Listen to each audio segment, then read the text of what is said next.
This is the Pitt State Basketball Coaches Show with women's head coach Amanda Davied and men's head coach Jeff Boschee. Here's your host, Eddie Lomshek.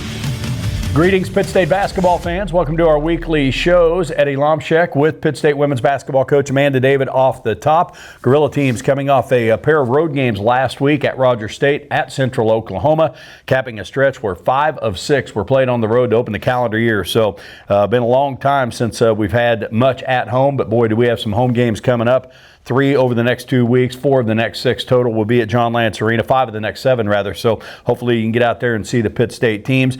If you're with us on this Monday, January 19th, every inch, the January day out the weather window. So hope you're getting along with that okay. These shows airing on our flagship 100.7 and through the KSHQ app. Video installment of the shows will be released Wednesday at noon through the Pitt State Athletics YouTube channel. Coach, pair of wins for you last week, and that's better than the alternative. So your ball club, we grind along. We talk about different phases of the season, and you at some point you can't use inexperience as an excuse because a lot of teams in the league on the women's side are in that same boat this year. It's interesting, but lo and behold, a couple of more wins, and here you are after 8 conference games tied for first. So how about it?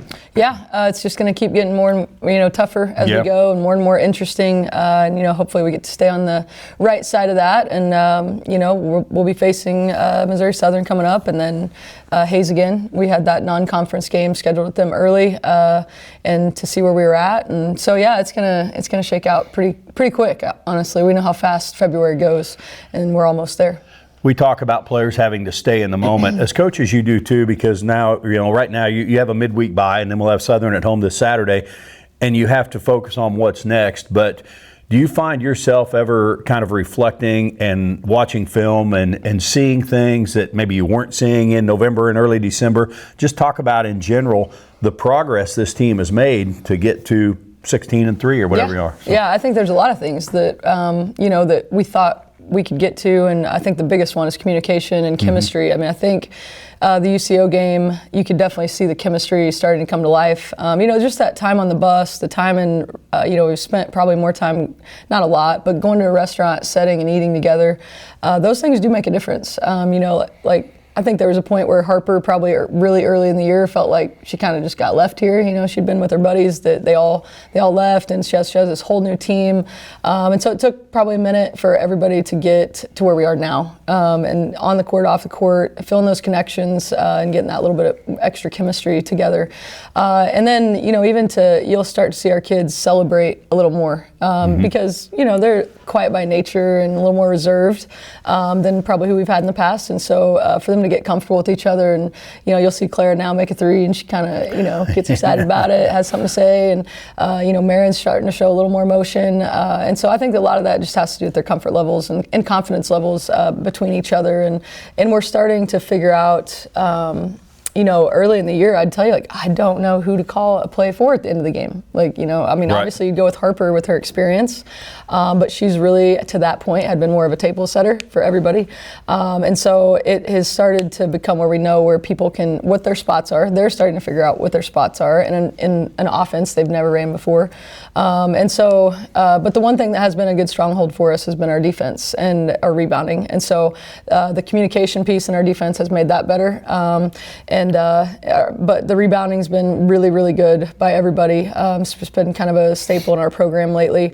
And I guess past that, just kids individually making shots. That's starting to become something, more and more people showing up together instead of just one person really having the limelight for a game. When you talk about rebounding, I think you're second in the league right now in rebounding margin, and we've probably talked about this over the years, but you have a banger like Casey McCumber. It's probably fair to call her a banger. Yeah. But when you think about rebounding, talk about the balance between technique and effort. Effort, being able to track the ball, just get to the basketball, like how fast can you get off the floor and get to it, or even loose ball, it's on the floor, how fast can you get to the basketball, and knowing that because we do a lot of technique block-out drills, but then it really comes down to you can't still be blocking out your man and the ball's in the air. You have to go get it. So there's timing and when to release, when you know you're done doing your job on that, or maybe you couldn't get to them, so you just have to go get the basketball. And so, and then I think there's a lot to be said for kids that have been in the gym rebounding for their older brothers or whatever and tracking the ball off the rim. And that's what's interesting is I think anybody that's followed our program knows Maddie Northcutt. I give her a little shout out from the past and how awesome of an offensive rebounder she was. But you can tell, like, that's not Casey. Like, Maddie was really good about tracking the ball and could just get to it. Casey is just, I mean, she's just a bull. Like, she's just a dog. She's a junkyard dog. She's a bruiser, whatever you want to call her. She took that row of chairs out at Missouri Southern, and I just was like, oh my gosh. Because she's our starter, and I just thought we'd lost her for sure for 2 or 3 games, and she popped up before I could even take my hands off my eyes, and she's just so relentless and determined, and I honestly, if there's anybody that's a rugby player, I'd think you'd be watching her because she could just, like I said, she just bounces back up from contact. So, but yeah, she obviously has a gift and a natural knack for that, and and we saw it when we were recruiting her. Just her effort is relentless. Yeah, that's being young, being able to bounce back up after taking out a row of chairs. I'd lay there a while. And so Casey, back-to-back double-doubles on the road trip. We'll go through the games, obviously, leads the MIAA in rebounding, so it is phenomenal. And you and I talked about this in one of our pregame interviews last week.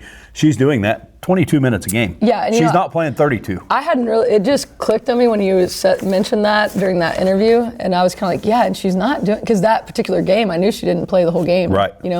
And you're used to people getting stats like that when they play 35 to 38 minutes. And it just hit me. I was like, man, it was kind of more of an ad-lib comment, like, man, yeah, she's doing it in like reserved minutes, like it's crazy. And so, yeah, it just goes to, and somebody teased, I think it was Hannah Nilgis, she's pretty witty. She said, well, when we missed that many shots, she's like, we told Corinna that, like, you're welcome. Like, me and Grace missed some shots one game and she had a double-double, so we were giving her grief. But yeah, so Casey, and it's good. I think if you know Casey as a person, she does have that, I have your back mentality with her teammates and her friends, and so she's always just had that mindset. Down to Rogers State last Wednesday, and it can be a little bit of a unique environment, but I think they do a pretty good job with it playing in the Expo Center. It's one of 2 places that you don't play on campus. Emporia is the other, and that's more of a gymnasium feel, but Claremore Expo Center is a little bit unique. But Rogers State was coming off a loss where they just got smacked. So here you were coming off a weekend bye, and people may violate the law of assumption, right? Pitt State, we've been a good program. Rogers has had their struggles. Talk about the mindset, some things you preach to your team, knowing Rogers came off a 40-point loss and how they were likely to compete. Yeah, and that we had seen them before and they have seen us before. So there's always a bad taste in their mouth that we'd beat them at our place. And so, I mean, I think for us, the kids having some recognition now, some facial recognition and just program recognition, seeing the scout a second time. We challenge them to do better than they did the first time, and then we also tell them it's going to have to start to get a little personal. Just because this league, it'll make a fool of you if not. Like, if you go in and you just, like you said, assume, like, well, I beat them last time and their record and all those things. I know Heather very well. She does a very good job. She's very competitive. So we knew it'd be a battle, and it was a physical battle, and if nothing else, that teams in our league, the way the kids are made, they're going to compete. Like, they're not just going to give up, and they didn't the whole game. Yeah, and you mentioned the physicality. That was pretty noticeable. And you and I maybe talked off air or whatever, maybe post game that night. It wasn't a dirty game, anything like that. But handling the physicality, different games are called a little differently. So in a way, when you still have all this newness, how good is that for your girls to get through a game and have to really literally absorb some of that physicality? Yes, the mental toughness. That's what we've talked about that for the last couple of weeks. Like, just the mental toughness to not get rattled, to not feel sorry for yourself, to understand that you're up 15 to 20. The refs are probably just not going to call everything, and you have to be.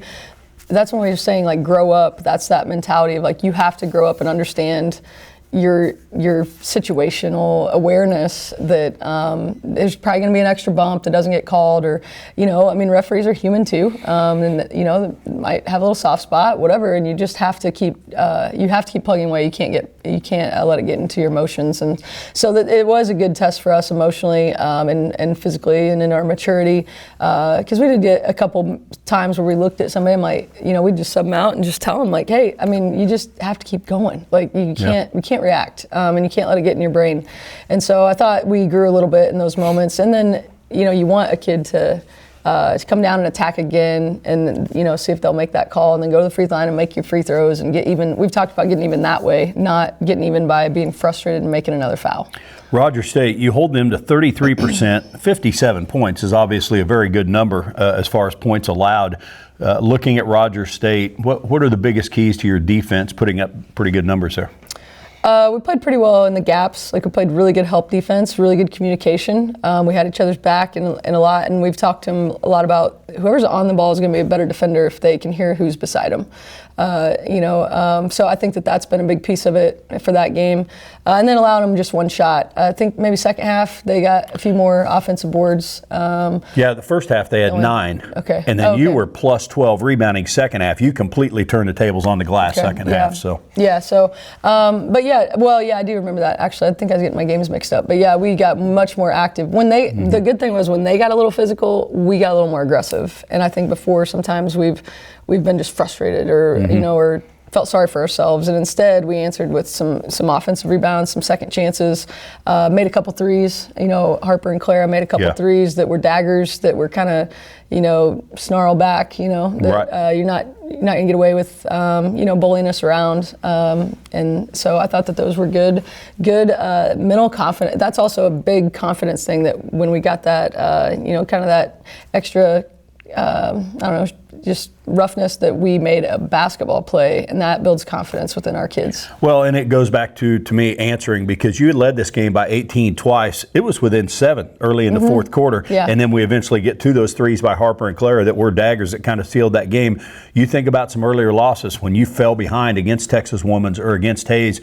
You never had an answer. So how about that evolution of your team getting to a point where they can answer and not let it spiral? Yep, and we're talking about those things in our growth and our mentality, and because we have a lot of kids that have not been in those big games where they've had. So now we've done it against what we would feel like the teams we should, record-wise, and those things. We've made those plays. Now we have to do it against Southern, against Hayes, like who we're tied for first with. Right. You have to have those moments. You come out, you're ready to go. Okay, then when you get in those moments that you're ready to have an answer, and so I think that's where we're at, and we'll see if we can grow into that. And our kids I think they're very aware, they're very coachable about it, and they're very accountable to it. It's hard to hear, you don't want to hear those things, but for us to get that growth, I think that this team's been one of the better ones about just hearing it, taking it, and trying to apply it. Casey McCumber had the big game down there at Rogers, 17 points, 15 rebounds, 4 offensive rebounds. She also had 3 steals. It was, I thought, her best offensive game of the year. 6 for 10 from the field, 5 of 5 at the line. So you can talk about her rebounding and banging in that. Describe her skill set offensively.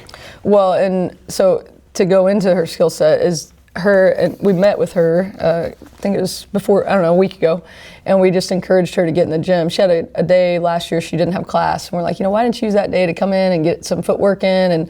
And, because some of the routine just moves around the rim and stuff, she hasn't really done any of that. She's just been kind of I don't want to say utility player, but at Farmington they had a lot of kids, and so they could just keep them rolling. And so in her development, last week we just asked her to get in the gym 15 minutes, 20 minutes, and just do this repetitive footwork, and it's already paying off for her. And so it is nice for coaches when you do that little bit of work with them, and whether they actually applied that or not, that they have that type of game offensively, and so they can see some of the work paying off for them immediately. Has to be, just a little extra incentive. And then she had a little step through move that she used and finished. I don't know if it was in practice or in the game, but so that quickly to see that stuff come to life for kids, it really gets them to buy in. And so I think that, she's got that little extra hunger now that's really good for the offensive side. 2 double-doubles in that game. Harper went for 12 and 12. Jemiah Brown led the scoring with 18. Gorilla Women 68-57 at Rogers State. We need to take our first break. When we come back, we'll talk about the win at Central Oak and look forward to this week. Midweek bye before Southern teams come to town on Saturday. We'll do all of that right after this. The Silverback Fund just helps us go above and beyond to be able to be the best in the MIAA. You see it as a financial investment, but it's really an investment in people, which is what Pitt State's all about. We recruit at such a high level. We are competing against a lot of Division I's now. What's going to set us apart and have us in the conversation is the financial part of it. We couldn't have this success without individual donors, without the community support. If you're on the fence about giving, come out to games, look at the athletes, and see what kind of experiences they're getting. Welcome back to the Pitt State basketball shows. Eddie Lomshek along with women's coach Amanda Davied talking about 2 road games last week, win at Rogers State, and then this past Saturday down at Central Oklahoma. 84-56, very different game than Rogers State, where there was a little back and forth early and the Gorillas had to hold off a run. In this game, Pitt State never trailed, and to be honest, they were never threatened. First 8 points of the game, first and second quarters, Central Oak took timeouts above the scheduled media timeout because they had to try and halt the momentum of the Gorilla women. And so, Coach, you talk about a game, it was a little different. You played the second game because the men played first for the TV game of the week, but didn't seem to bother your girls. Talk about jumping on a team 8-0 on the road, forcing that early timeout, and then just never relenting. Yeah, that's some of the stuff. Again, one of those little cues we give them, something to have them a little extra incentive. Don't just go out there and play. Don't just go out there and go through the motions. We've started saying, make them take a timeout. And so it was I thought the girls did a really nice job of going out and being aggressive and moving the basketball. We've talked about that before. This has to be our most assists for the year. 19 assists. And so I thought we went in, we knew that they'd iced Missouri Southern, and so we went in with a plan versus that. And I thought we did a pretty good job of the girls being locked into the offensive. And maybe I need to do a better job of that. We focused on a lot of our defensive scout, but maybe, we need to go through some more of that stuff with the unfamiliarity of just girls knowing to be in their spots and what's going to happen if they do this or that. And so we spent a lot of time on making sure we're in the right spots. And, I think Harper she can cut up a defense pretty easily if she sees rotation. And so I think she found some people in good shot selections, and we're in rhythm. I mean, we talk a lot about getting the ball on time, on target, when the shooter is expecting to get the pass. Don't wait an extra second. They need to get it when they expect it. And when they're feeling like, that's why you're supposed to call for the ball. Like when you want it, it's just a mental trigger, and then everything's in rhythm and on time. And so I think some of those things have made a big difference for our team. And we've started to turn the basketball more times, instead of just taking the first shot, which I think also gets you in rhythm. You talk about that stuff, and I hear your coach, Steve High, saying stuff like thumbs down, palms to the passer, how you receive the ball, make sure that ball's where it needs to be, not a foot offline or whatever. So that stuff Coach High used to preach about is pretty funny. You mentioned the assist. Marin tied a season career high with 6 assists in this game. She hit 4 triples among 14 points, which is the 4 triples a career high for her. But in terms of a point guard, and you talk about, seeing things, talk about the progress Marin has made within the offense of looking and finding teammates, just in the flow of the offense to obviously set up more makeable shots and rack up assists. Yeah, well, and in our offense, the point guard brings the ball down. Other than that, all the positions are interchangeable. So to me, honestly, we don't get real hung up on just point guards. I honestly think even the second turn of the offense, there's going to be passes that actually are probably, because we don't want to take the first shot all the time, just off the first pass. So to me, it's even the second and third should be the better shot attempt. And but yeah, Marin is really a combo guard. I mean, she's played all the positions in high school, and that's what we love about her is her versatility in today's game, today's temperament, the environment. It's better to have kids be able to play multiple positions, and so she'll have that throughout her career where she's probably going to move around a little bit, to be honest. We'll put Hannah Miller there and let her play the off guard and all of that. But her skill set, I think, as a freshman, there's just ups and downs usually, typically, and so I think that we're seeing that a little bit with her. And what I'm really hoping for is that this all kind of settles in as we go, and kids all kind of get into their groove late. We're seeing Cambry doing that. We're seeing Marin. They're starting to do it more. More, not fewer and further between type of thing. More frequently. Yeah, more frequently. So I think that, we're hoping it all comes together at the end for them, and it should. This is a team that's unselfish, and they understand what's going on now. The game is starting to slow down a little bit. So. Well, in a 28-point win, a lot of things can get lost in the shuffle. I know I mentioned this on postgame or maybe during the broadcast. All 3 triples for Clara came in the first quarter. So, you had Cambry Phillips do that at home against Newman. She came off the bench, jump-started your offense. Clara is obviously a starter, and like everybody, there's been some streakiness, but boy, how about her knocking down 3 in the first quarter? Yeah, she's just shooting more relaxed. I think I preached so much to everybody else about and I forgot, Clara actually does have a really quick shot, but I'm telling everybody, universally in our team, like, shoot faster. Like, you got to get your shot off faster. I think Clara, like, how much faster do you want me to shoot it? I was barely getting in my hand. And so we've talked to her about just simplifying her game. Like, for you can actually, like, slow it down a second, give yourself an extra 0.2 seconds and take a little more rhythm into your shot because you do get it off so fast. Also, her layups, like, just simplifying her layups. If you watch individual workouts right now, kids are finishing, like, so many different ways. Like, when we used to do it, it was just like, this is how you're going to shoot it in the game. Now, and I understand, like, they're doing all these different finishes for ball manipulation because it's not always going to be perfect. It makes sense. But when you get in the game, take the one you can make. Like, stop doing all the things you do in the workout. Like, that's not what it's for. It's not to have all these fancy finishes. It's just to get you to be a better finisher, doing it the right way.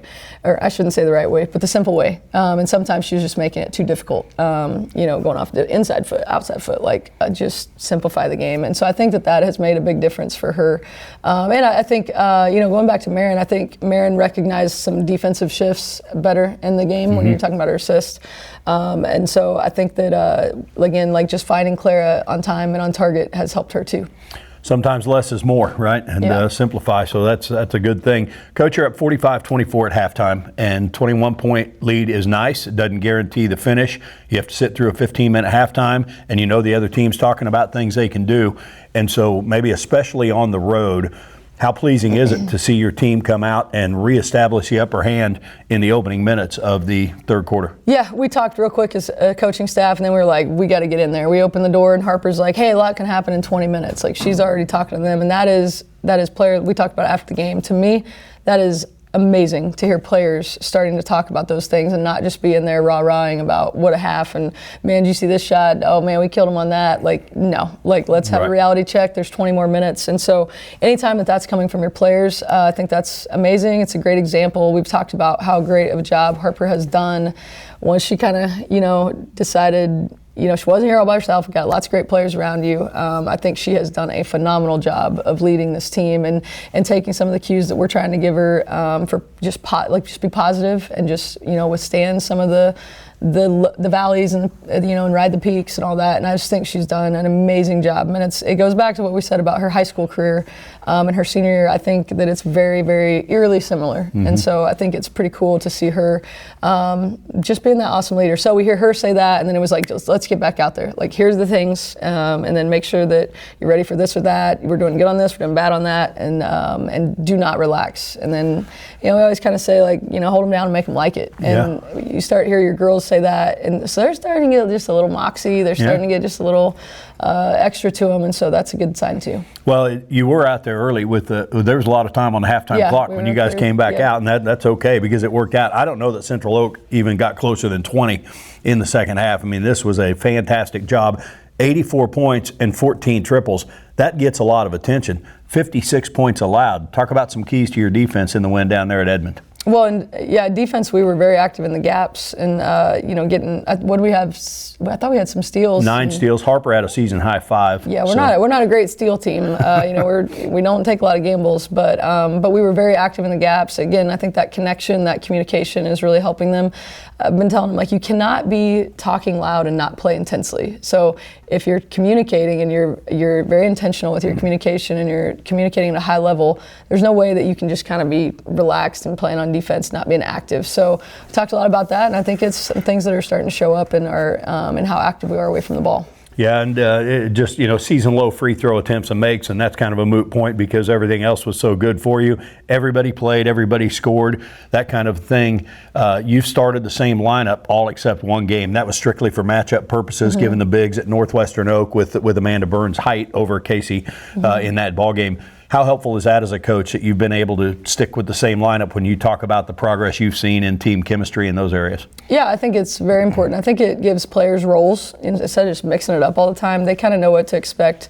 Everybody has, I wouldn't say jitters. You don't want them to have jitters. You don't want them to have nerves. But there's a level of anxiety that goes with every game, I think, stepping onto the court. And so you want people to settle into normal routines is what I think. And I think for coaches, normal routines. Like, I know who's going to start every game. I kind of have a feeling of offensive weapons that we can use now that we've gotten some things established. And so we just talk about the starters are usually who we feel like is the most consistent. It's not necessarily that they're the best defender, the best scorer, but like, do they show up the same person every day? Because that's who I need to know we're starting the game with. Like, just consistent. Tell me, I just need to know who you are every day. And so I think that that's a big piece. But we have some great experience coming off the bench, and I think that's where we've also learned. We've talked to some kids. Right now we have a break. We've brought some kids in and talked to them.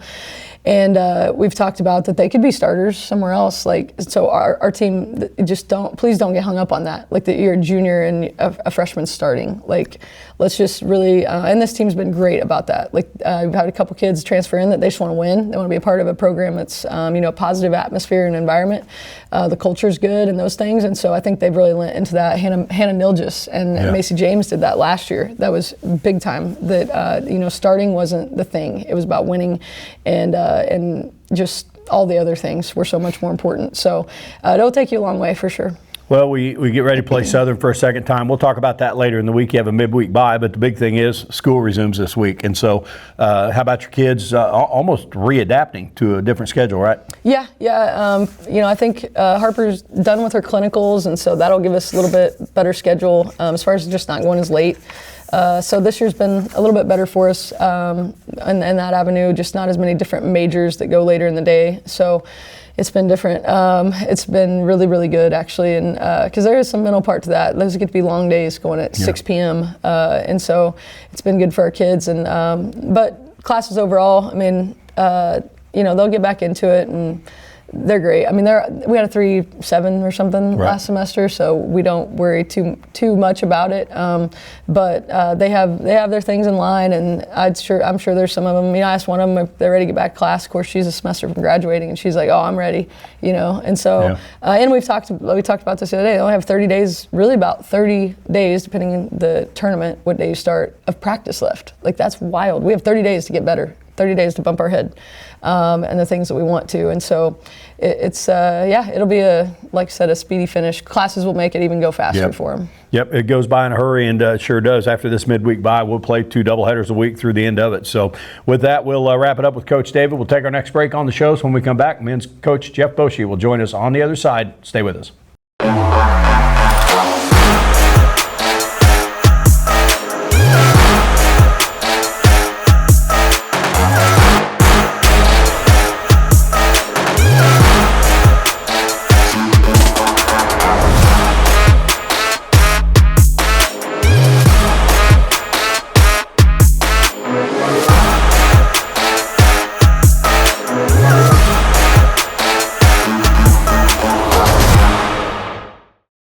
Welcome back to our Pitt State basketball coaches shows. Eddie Lomshek, joined now by men's head coach Jeff Boschee here for the second half of the shows.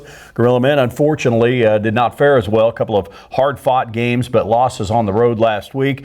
Coach, back-to-back games, and obviously nothing anybody wants to go through, and you get on that midpoint of the conference season, and so with every game, the stakes get a little bit higher. So, talk about your team having to absorb that and kind of where you are right now.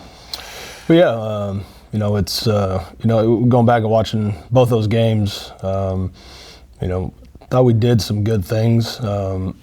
Just felt like we didn't make enough winning plays, especially down the stretch. We have a 6-point lead, I think, with 7 minutes to go. Rogers State 3-point lead with around 2 minutes to go. The Rogers State game, and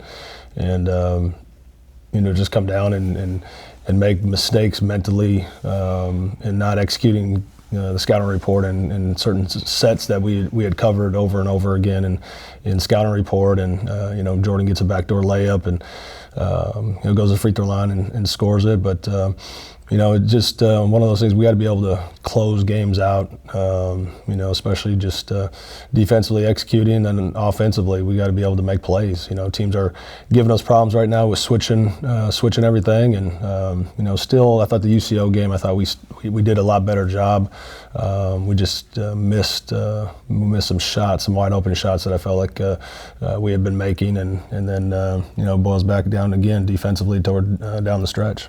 Yeah, the Rogers State game, neither team shot great percentages. They were a little better second half, obviously, in a comeback. You go to Claremore, and they're coming off a loss that had kind of derailed them. They had a pretty good head of momentum, and then on top of that, they're playing without one of their better players, Mason, who was out in an injury. So you see these teams rally around one another. In general, Justin Barkley's teams play hard. Talk about some of the things you really have to stress when you're going to play the Hellcats. Well, the one thing with them, just on the offensive side of the floor, they put a lot of pressure on you just with their ability to drive the basketball. Not a great shooting team. Got a couple guys that can shoot the basketball with Amaria.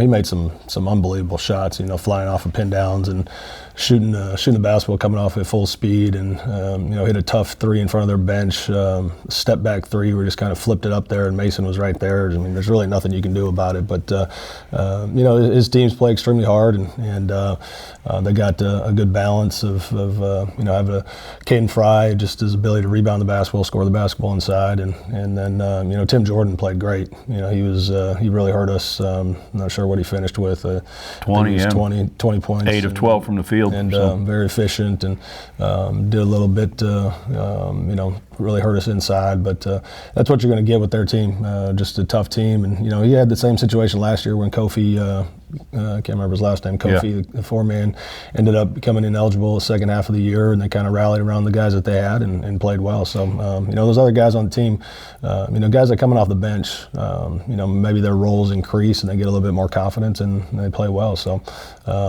just a tough matchup and a tough place to play as well. You guys took a timeout, 3.5 minutes in, you're down 7-0. Obviously, you would come back, and there would be some lead changes in this game. But as every coach in every sport at every level, you want to get off to a fast start. That's been a little bit of a thing for you this year, especially in some losses. So as a coach, you can preach it and preach it and preach it. But talk about players, I guess the need to understand that what the opening minutes, what kind of tone can be set there.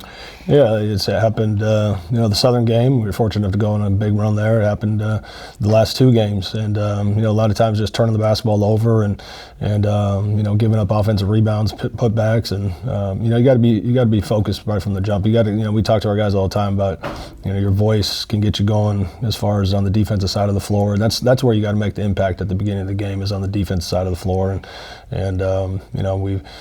We just got to do better. I mean, it's like you said, you can sit there and preach it and talk about it pregame, but it's up to the guys to be mentally locked in and focus and concentrate on what they're supposed to be doing out there on the floor. Like I said, there's only so much we as coaches can do, and it's got to be personnel led. You're just past the halfway point of games played for the season, not quite there in conference games played, but talk about this team and where are you on looking for leadership and looking for that vocal guy? Well, I don't think we have the last few years. We had Marquis, and last year we had RJ. I think it's more of a collective thing. Connor Rogers is somebody who somebody that brings it every single day in practice. He's in the gym consistently, and Hayden's been here for 3 years, and not the most vocal guy, but leads by example. And we need some of these younger guys to step up. Ethan Sage with the role that he's playing, he's got a great personality to be able to do that, and I think that's something that we right now need. Going through a season, we knew this was going to be a tough stretch. Got to try to steal one on the road, and we weren't able to do that this weekend. But it's not doom and gloom. We got to continue to get better, and there's a lot of season left to play. And right now I think there's a 6-way tie for second place, and so we control our own destiny. And if we're going to feel sorry for ourselves, and that's on them. But we're going to roll our sleeves back up and get back to work and try to finish this thing off right the next month and a half. Yeah, through the Central Oak game, 5-3 in the conference, one of 6 teams tied second through 7th. So Washburn has separated themselves a little bit, being undefeated. But man, per usual, no breathing room. It's not always that crowded, but it's going to go right down to the final week of the season as far as seedings and some things like that. The Rogers State game, you touched on this post game, 18 points in the paint. You had more against Central Oak. So still looking for more of maybe a back-to-the-back presence, with back-to-the-basket presence. But, boy, 18 points in the paint, that's a pretty modest number, isn't it? Yeah, it is. And, that's something I think, that's what teams are doing to us with the switching our ball screens. We've got to establish more of a post presence. Our bigs have got to be able to, seal and understand who they have on them. And our guards got to do a good job, too, of finding those bigs in certain situations. Pass fake to make a pass. Pass fake to the weak side to try to get the basketball inside, or pass fake to the post, or look for a skip pass. And the Central Oklahoma game, I thought we did a better job of what we call flashing to the high post and looking high-low off of it and trying to dump the basketball inside. But right now, that's what teams are doing. They're not respecting our bigs. In their ability to post up and go and finish around the basket. And, one thing I think we do got to do a better job as a staff is try to find ways to get Ethan into the post. He played post in high school and has got the ability to finish. You've seen that a little bit in the UCO game, finishing around the basket. So, trying to find ways to get the basketball inside to him, trying to relieve a little bit of that pressure out on the perimeter, and just continue to get better and being elusive in our ball screens and trying to figure out how we can break that shell defensively and get into the paint and create paint touch and kickouts or dump off passes for layups. Yeah, you guys have obviously been through the ringer as far as injuries to your bigs. When you talk about big-bodied guys with Daryl or Tane or Henry, whoever it is, but with that, has the game changed some? And maybe Division II, you don't see that as much, but has it changed in terms of the true 5 back-to-the-basket guy, or do you see more of these 6'7", 6'8" guys with a little more versatility? Well, I think in our league, it's more of that, the 6'7", 6'6" guys. You look at you look at Rogers State, you look at Caden Fry. I mean, I think he's a prototypical type post player, and you haven't seen a huge dominant back-to-the-basket player that I can really recall off the top of my head since we had Cam Martin at Missouri Southern. Yeah. Willenberg, even Willenberg at UCO was probably the best post player besides maybe Dylan Clausen at Washburn. But, his ability to step out, come off pin downs, he's putting it on the floor now. He's got the ability to post up, but you don't see a ton of it anymore. I think Washburn probably the closest thing with Clausen as far as throwing the ball in the back, down the post and going and getting a bucket. Rogers State game, among other things, Connor Rogers held to 9 points. He had scored in double figures every game except the season opener, and not that double figures is everything, but he was 3 for 15 from the field. What did you see that Rogers was doing to Connor? Well, they just did a good job of keeping him in front, and switching all of his stuff. And, I felt that there were some times where he probably made it tougher on himself in that Rogers State game than it probably had to be. The one time in the second half there, he got the switch on one of their bigs, and, that we kept on telling him at halftime, or in timeouts is, you get the switch and, the 5-man's backed up of you, shoot the basketball. You're shooting 42% from the 3-point line. Right. Stop trying to drive it and force the issue and getting in the paint. Just take what the defense gives you. And, he did it that one time and made the shot. And but they made it tough on him. We talked about this before, and every team's going to queue on him. They were in triangle too and against us in the UCO game. And so just understanding that and taking what the defense gives them.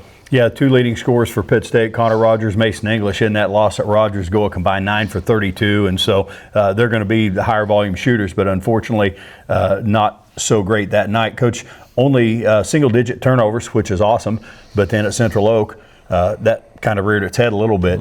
In terms of valuing the ball, where do you feel this team is as far as consistency versus still a little streakiness? Well, I don't think there's any consistency. I think, like you said, one game we're good, and the next game we're down. And then, that start of the UCO game, I think it was just, like we talked about before, and just not being ready to play, letting a little token pressure bother us, just making ill-advised passes. And, so as much as we turned it over, pretty fortunate to be able to go into halftime and up. But, we got to value the basketball. Can't be casual with it. And, we got to come meet the passes and different things like that. But, anytime you turn the basketball over, you're definitely, giving that team more opportunities to score the basketball. And we got to cut that out. The other thing about Rogers, you look at some bench guys that as good as Elijah and Landon have been. I think about the Missouri Southern game, the Newman game. Landon only one shot attempt at Rogers State. So here's a freshman guard. He is kind of a dead three. Obviously, that's kind of his specialist role, if you will. So talk about Landon understanding scouts and things he needs to look forward to get good looks. Well, that's I think teams have figured him out a little bit, and he's got more to his game than just catch and shoot. And he's got to move a little bit more out on the perimeter. He's got to find ways to get away from the defense and no, not just relying on just catching and shooting. He's shown times this year where he can put the basketball on the floor and get to the basket, and he's got to use his shot fake to get guys up in the air and be a really good cutter too. When guys are sitting there face guarding you and not letting you catch the basketball, you got to be ready to cut off a penetration. But we need those two guys. Last week we talked about how good they were coming off the bench, and we got to have that consistency from AC and Landon coming off that bench. Yeah, it all adds up to being as complete a team as possible. Gorilla men fall at Rogers State. Hard-fought game, 64-59. Coach mentioned the late game, 6-point lead, 6:38 to play, and scored just 6 points in the final 6:38. And so a little too streaky, and the Hillcats get the win. We'll take our next break, our final break. In fact, when we come back with Coach Boschee, we'll talk about the Central Oak game and looking forward to a midweek bye before Missouri Southern comes to town. We'll do all of that right after this. This isn't just where you go to class. It's where you chase what's possible, where grit isn't taught, it's lived. Every drop of sweat writes the next chapter in Gorilla history. Ross out of the backfield, Brighton in trouble, Jordan Rogers! This is pride. This is your future. This is Pitt State.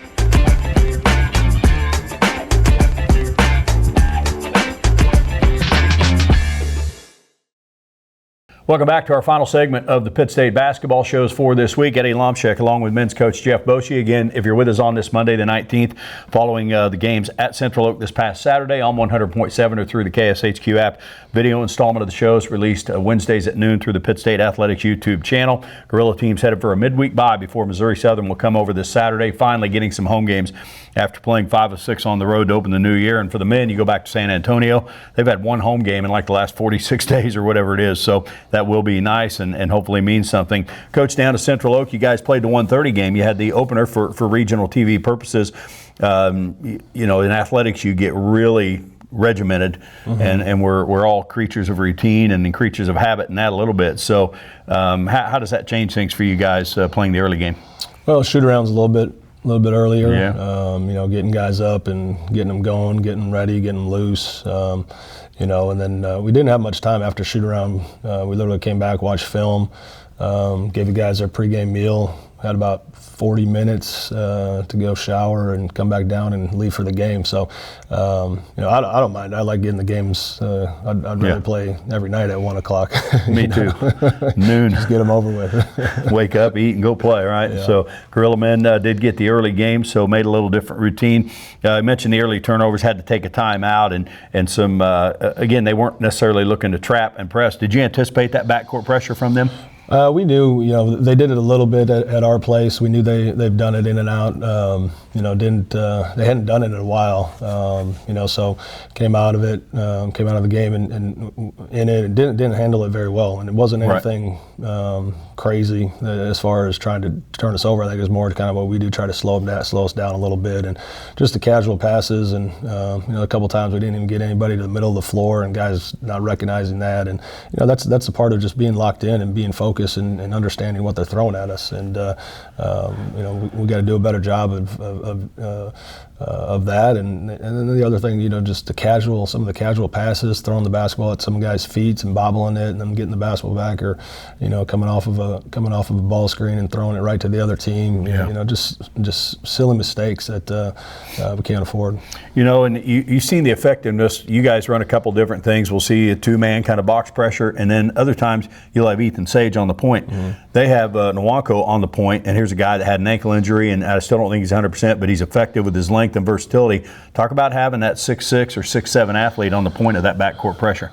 Well, yeah, it makes it tougher on the guards, and the one thing, that first line, you got Ethan at the top, that first line, we got to have a little bit of ball pressure, and try to make it tough where you can't just see over the top and just throwing it back and forth. You got to take away the middle of the floor and, leave that backside open. But, when you do got that length, we've seen it with our press, Ethan getting his hands on basketballs, Elijah getting his hands on basketballs. And the one thing that really helps, with Ethan at the point of that is just his ability to guard smaller guys, and understanding scouting report and having a good IQ of what needs to be done. And a lot of times when you do have that bigger guy at the back or at the front of that, he's going to end up on the point guard. And so we need guys, like that. And when he's in the game, we usually run in red. And when Elijah's in there, we've been going back more to gold, which is just our 2-2-1 pressure, so we can get our matchups a little bit better. Walco had a good game certainly for them with that as far as the stats, and yet in the half court you are guarding him with a smaller guy. So talk about that balance. I guess you're hoping somebody's quick enough to stay in front of him, but you're obviously giving up some size and length. And I thought we didn't do a great job on him as far as keeping him in front. Understanding, you look at the stats, he didn't shoot 1 3. He shoots an okay percentage from the 3-point line, but that's not what he wants to do. He wants to get downhill. I felt like a couple times we just got too close to him and let him get us on our hip and get downhill and get into that paint area and finish. And that's one of the things, you got to understand personnel, who you're guarding. We don't need to be pressuring him out the NBA 3-point line. Got to give him a little bit of ground and then understand once he gets down into the post, if we are able to cut him off, we got to wall up, we got to slide our feet, and then if it need be, we got to come with our traps. But we just didn't do a great job of keeping him in front. And then he got a few steals to start the game in transition, or got down, gets a couple pick sixes as well. And then Willenborg, here's a guy that was conference and national player of the week before. He didn't have a huge game against Southern, but he comes back in this one, man, 31 and 11, and obviously his versatility, 4 block shots. He leads the league in scoring, rebounding, and block shots. So, how about dealing with his just where he is right now and how he's playing? Yeah, he is. We talked about after the game how he has developed from his freshman year. It wasn't. I wouldn't say he wasn't bad by me, but he wasn't, he wasn't very as effective, obviously, as a freshman. And then last year, you could see it towards the end of the year, and I thought he was better than the big that started for him, just with his ability to stretch the floor, shooting it, crashing offensive rebounding, and then obviously his block shots. But right now he's probably, in my opinion, probably the lead vote getter for me, at least for most valuable player in the league. Yeah. I mean, he does everything. He flies around. He's just he comes off pin downs at 6'7", can post up, finishes, crashes extremely hard, and he's just he's a juggernaut, and he's a lot of credit to their staff and a lot of credit to him. He's improved his game and gotten a lot better. Yeah, because in this game, some of his rebounds, he's not even in the picture when the shot goes up, and he's coming out of nowhere, flying across the lane, and has that knack to find those gaps a little bit. And that offensively, 3 for 19 from 3, so it goes back to maybe shot selection. But I certainly felt like sitting there were some open looks as you've looked at it. How'd you feel with the looks you did get from the perimeter? Yeah, I did feel like offensively we were better than the Rogers State game, and like you said, we did miss some open shots. I felt like we missed our guards, missed some of their guys in the post where we could have fed them in the post and got something around the basket. But we worked on the switching stuff, and still we still got to get better at it, and we just got to be tough enough to step up and make shots, especially on the road. But I felt like we did a better job of it. And came back after the early deficit with the turnovers, and this was a back and forth game and a lot of ties and lead changes. Up 5 at half, you're up 7 twice, and then it ended up being, I think, 12 points in a span of 14 minutes or something like that. Obviously, that's just not where you want to be. If you have those stretches, you went almost 5 minutes without scoring. Are you seeing any one common denominator with your team when you kind of have these droughts? Yeah, I think it's, we got to get to, we got to get some stuff where we get a little bit more movement offensively, and we'll work on that this week. Trying to get some different options where you can take advantage of some of our better players with Connor, Mason, and Ethan, and trying to get them the basketball in certain situations. We got to do a better job of executing our sets, knowing our sets when we call them out, and knowing where we're supposed to be. It all boils down to setting good screens, understanding the coverages, and finding the right reads. But we just got to do a better job of executing plays. And it boils down to just when everybody scouts you and everybody knows what you're running, you got to be able to step up and make plays as players. You got to be able to play after the play, and it's something we got to be better at. In your ball club, I mentioned 3 for 19 from 3. You guys have not lived and died with a 3 this year by any stretch. You shoot a very average amount to me. In fact, you're about plus 6 points per game more than the opponents going into Central Oak, and yet one thing that you're not getting to, unfortunately, is the free throw line. Mm-hmm. The 2 games last week, 43-18 in opponents' free throw attempts to yours. How big of a factor is that?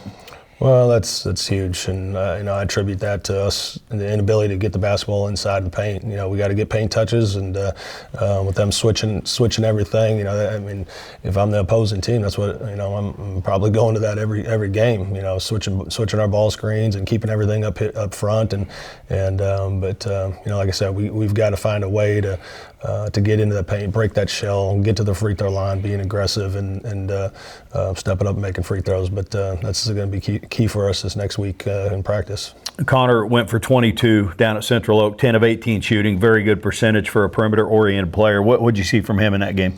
Well, I thought he got off to a slow start. I thought he was kind of on his heels a little bit, and then at one of the timeouts, I think Coach Blake got on him a little bit. It's pretty easy for him to get on him, but got onto him a little bit, and then seen a couple of shots go in, and then hit a big 3 right in front of their bench, and just kind of got him going. But we need him, but we need more from other guys as well.